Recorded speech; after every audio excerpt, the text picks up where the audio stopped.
Evan doesn't roll the truffles as well as I do, but he's the first one to bring up how he got me the job.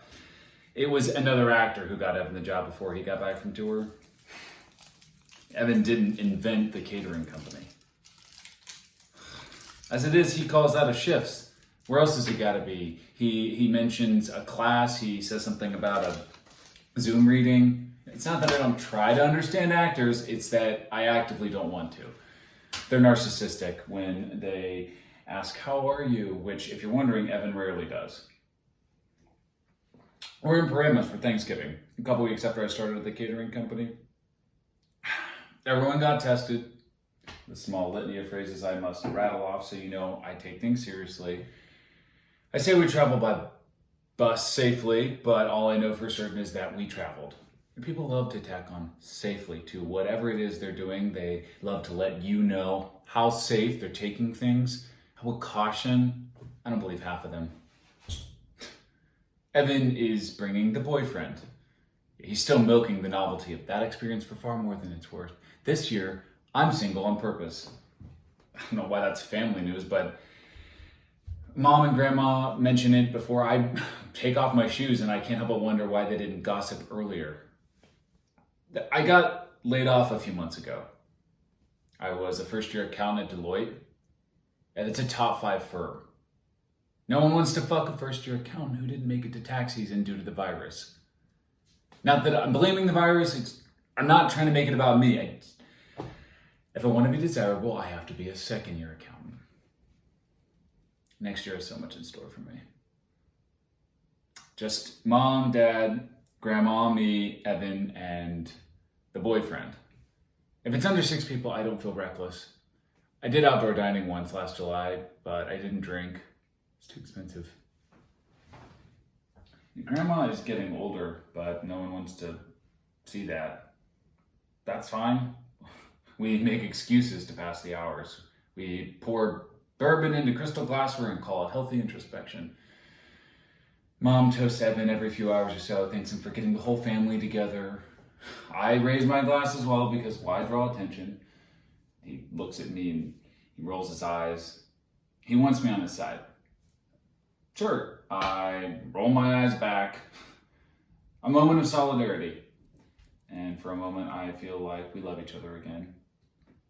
Until I realize he's just manipulated me like he does all the others, especially the boyfriend. After dinner, we have apple pie. Only to realize Grandma forgot to put the filling, so all we have are baked apples and crusts. I hate dry foods, but I wasn't going to be an asshole. I put my fork down and waited for someone else to make a move. For Grandma to say don't eat it, for Mom to mention ice cream in the fridge, for Dad to laugh and break the tension. Instead, Evan has the idea to reheat the filling left neglected on the countertop. He says, we'll drizzle it over the apple pie, or we'll put it into little saucers and make it a dip. Yeah. Grandma stops apologizing, so proud of her grandson that she rebounds from this humiliation and goes with him into the kitchen, while those of us that remain at the table form Evan's fan club. I suffer through the apple pie. Mom says there's a Christmas movie on the Hallmark Channel that she wants us all to watch. She says this with some mischief I don't at first understand. Then a wink to Evan. So many inside jokes. 10 minutes in, I understand why. Hallmark Channel has a gay couple in one of their movies. And if that's not progress, I don't know what is. Not 15 minutes into the movie, the homosexual protagonists are making out. The word gross is on the tip of my tongue, but I'm not about to let it slip with this crowd. But it is gross. Dude, I don't want to see that. And I don't want Kylie Jenner to star in it either. It's the Hallmark Channel. No one should be titillated. Mom is overzealous in her enthusiasm. She grabs Evan's arm, she looks at the boyfriend, and she says, "That'll be you someday." What? I say. I couldn't help it. They all look at me.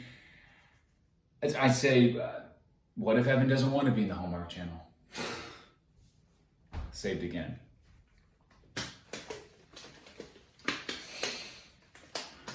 We watched the rest of the gross movie in silence.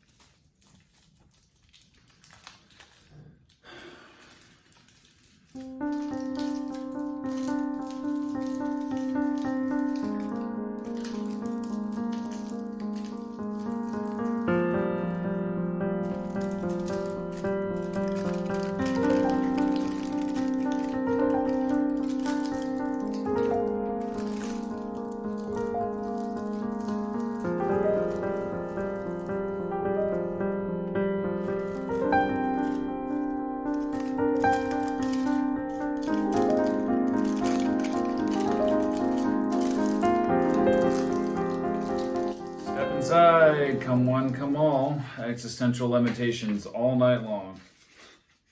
Or at least until 5:15. Yeah, this is my luxury sweatshop. The process is quite intricate. We take a small melon scooper, take small amounts of chocolates, roll it in cocoa powder, and then for the final step, we dip them in chocolate bark. Yeah, I don't get to do any of that. That's the job of the pastry chef. Michelle? Yeah, he likes to think he's better than me. I'm fine being a roller. I see no hierarchies. I just wanted to get out of the house, okay? I can leave this place anytime I want. Evan and I worked the other day in him on sugar cookies, me on truffles. Now, I don't believe in hierarchies, but I'm sure you can imagine between truffles and sugar cookies, they do exist. Chef Michelle circles around us. Good work, he says to Evan. He squeezes my brother's shoulder with his meaty hands, then disappears down the long hallway. You hated that movie, he tells me. What movie? I say. I know what movie, but I'm not about to give him the satisfaction. The Hallmark movie, he says. I hate all Hallmark movies, I say. Because it had a gay couple in it, he says. No, I say. And I stare at him. And then I go back to my rolling. 7 hours a day, I roll truffles. You don't hear me complain because I like the work. I would pay someone else to make me go 7-hour stretches without looking at my phone. I wrap them one at a time with a 1.5-inch square of foil, basically pulling up all 4 corners and then rolling it. One tray takes about 2 hours, but every day I'm getting a little bit faster. 12 trays of each flavor. The silver are milk chocolate and the gold are hazelnut. I don't think I should have to see people kissing, I tell him. Why? He says. I don't mind if I see you kiss people. I mind. Then he goes on to say, when they distribute a vaccine, I'll set up a kissing booth for you. No thanks, I tell him. Why don't you want to see gay people kissing? He asks. Because it's gross. It's just fucking gross, okay? Shut him right up. Next, I'll assemble the boxes. Each box gets 6 gold and 6 silver. But to make them look wonderful, you would do 3 gold and 3 silver, then 3 gold and 3 silver, you see. Then I would put on the clear top and go on to bow tying. And I'll do that 400 times today and 300 times tomorrow. What did you say? He asks. He knows what I said. Your whole life is fucking gross, I say. And then I go back to my work.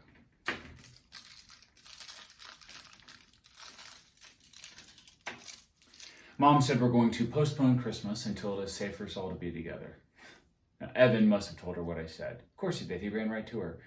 My parents have never been so disappointed as they were the day they learned they only produced one gay son. It's getting colder.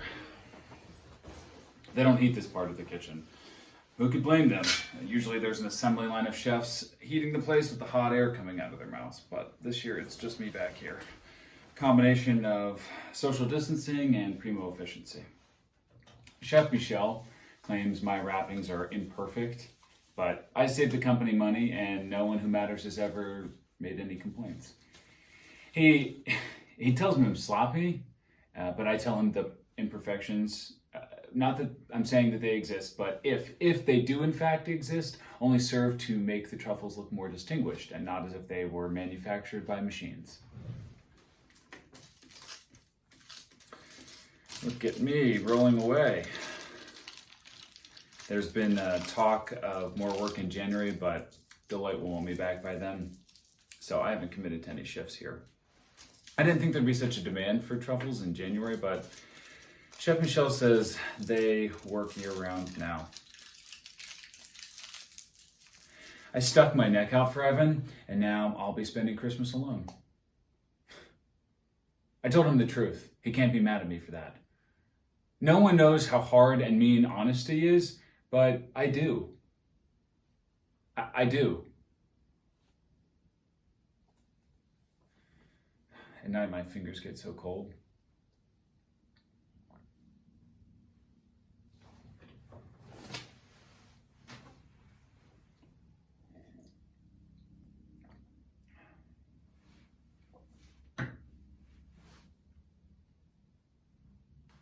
Evan booked 3 episodes of a Netflix series.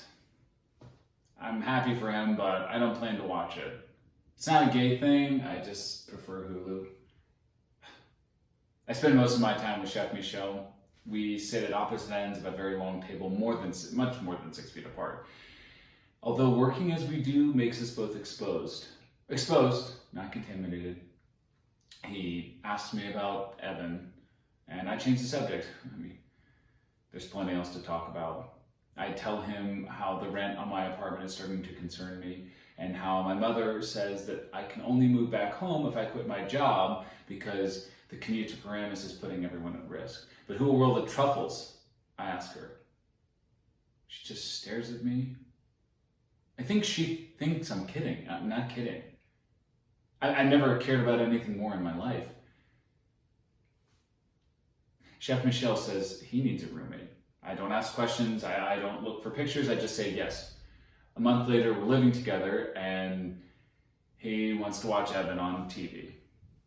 Surprise, they cast my brother as the gay guy.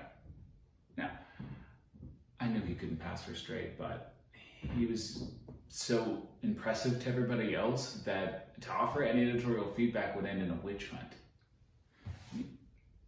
Michelle can't pull his eyes off the screen. I wasn't expecting this. Why don't we try other flavors, I ask him. He ignores me. Well, what about a truffle with almond butter? He watches Evan on his 30-inch screen TV, which seems like too much Evan and not enough of anything else.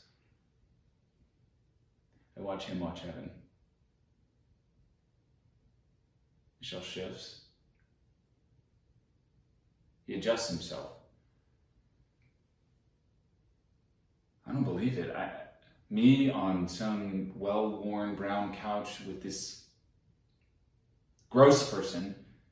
I thought I could respect him. He makes works of art and I wrap them beautifully, and that should count for something. I'm in the kitchen before I realize Michelle hasn't even noticed me leave, hasn't offered to pause. I'll be right back, I tell him. The chef's knives are always the sharpest. Where did that come from? I'm holding a great big butcher knife in my hand, although I can't say how it got there. Do you want something to drink? I ask him. The wine, he says. Just bring the bottle. But I don't pick up the Syrah on the counter. I pick up a large nonstick skillet instead. I return to the living room swiftly. I don't want him to turn and see what I've got in my hands, but Evan is still on the screen and I don't exist. At first I believed Michelle hated Evan, but now I see he was just playing the scorned lover this entire time, and once again, I was an unwanted substitute. I'm life's understudy. I hit Michelle with the frying pan, and then I saw the whole world so clearly. He crumpled to floor, my great chef. I sat on his chest and held the knife to his throat. I mean, Evan saw through him. He was nothing. To Evan, he was a wall fixture. He was a drapery. He was junk emo, but not to me. To me, he was as alluring as his truffles, and I was falling for him. Falling into him. Falling. I sliced his neck. I fell on top of him, allowing my weight to rest against the blade. I kept at this task until I could hold Michelle's head in the palms of my hands.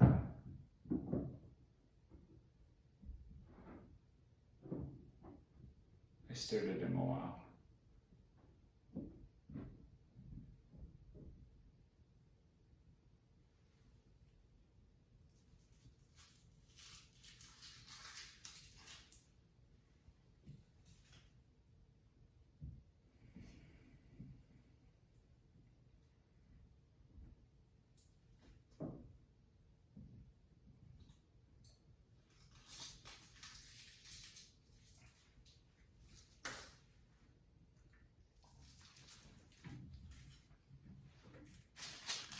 Whoever worked yesterday missed an entire stack of trays conveniently hidden away. Big shocker.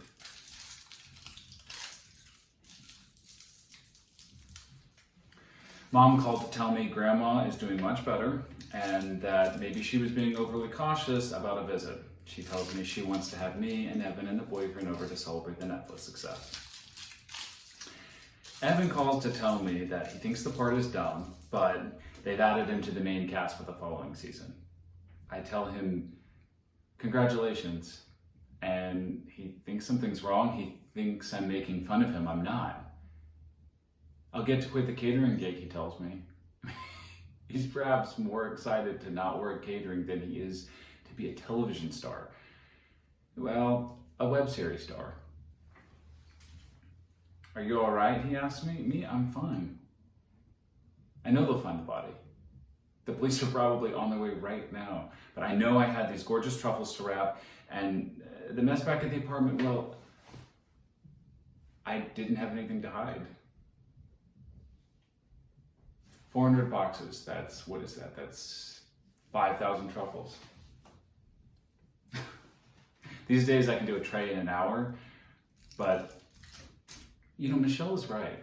The truffles look so much more handsome when I take my time. Michelle's best work, and also mine.